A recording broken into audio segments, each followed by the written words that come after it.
I did want to ask about this, and that was an amazing segue to this topic, which is 3 years ago, Maria Sharapova, pro tennis player. Yes. She had you're aware of this? I'm aware of that, yeah.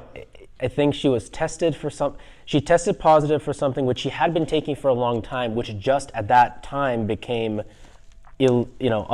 outside of regulation. Right. And she got banned for 6 months or so. Mm-hmm. Now, Roger, what did she say? Did she say that she didn't know? I believe she said that she wasn't aware that it was now being banned? And she, something like that. Okay. And she emphasized that I have been taking this for a while and it was never prohibited. Problem. Right. Federer, now I don't know if he was addressing this specifically, but he said, I quadruple check everything. Exactly. Before I take it. Me too. So 100%.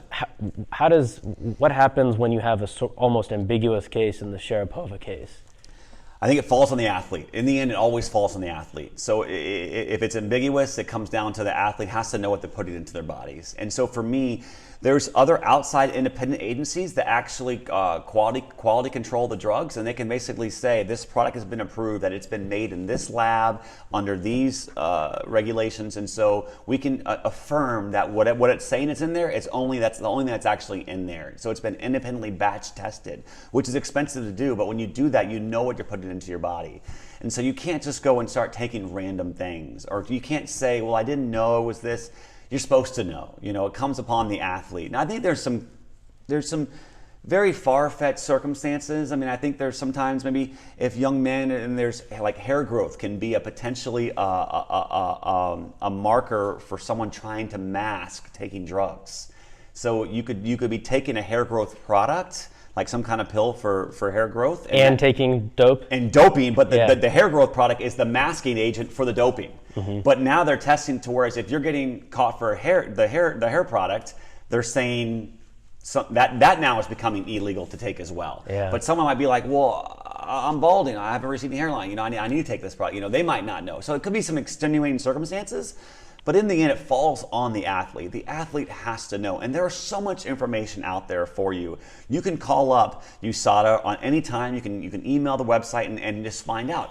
Is this product, put in the names of the ingredients in the product. Is this illegal? Is this banned? Is this not banned? Is it prohibited? Is it not? And it'll tell you right there whether that specific name is or isn't. Mm-hmm. So it's really easy. And I'm more on the Federer line. Like and so I actually run the risk of like when I get sick, I don't hardly take any kind of cold medication. Out of fear, precaution total precaution. So I'm on the other end. I would never get called in because I don't have anything in my body.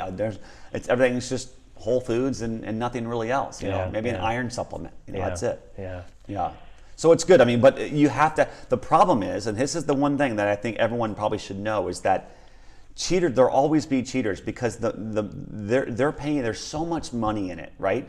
There's so much money in sport and cheating that if they're going to pay the scientists and the drugs, because in order to actually test positive for something, you actually have to have a test for that drug that they're taking. If they're taking some synthetic steroid that they've masked up, right? The Balco situation, the Barry Bonds. He never would have got found out about, right? Him and Mark McGuire. What was that? It was in baseball. So these guys got caught.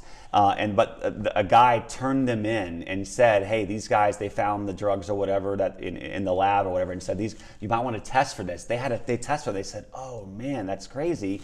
They come back and they tested for it, and then they realized that they were doing something illegal. They were doing this synthetic steroid that they were doing. It's now what they start doing now in Olympic competitions, they freeze your results for 10 years. Because basically the drug testers cannot catch up to the cheaters until like years later they realize, oh, that's what, so then your actually award gets stripped. Could be 4 years down the line. So you're saying, so for example, theoretically, if athlete A got an Olympic wins gold in 2020, it's not literally actually solidified until 2030. Potentially, absolutely. They could in 2026 they could be like, they find some other things that, oh, these athletes were doing this back then. Let's test some of these athletes again. Let's test their samples. And they realize that one athlete that won in 2020 the gold medal, he was on drugs, and then they strip him.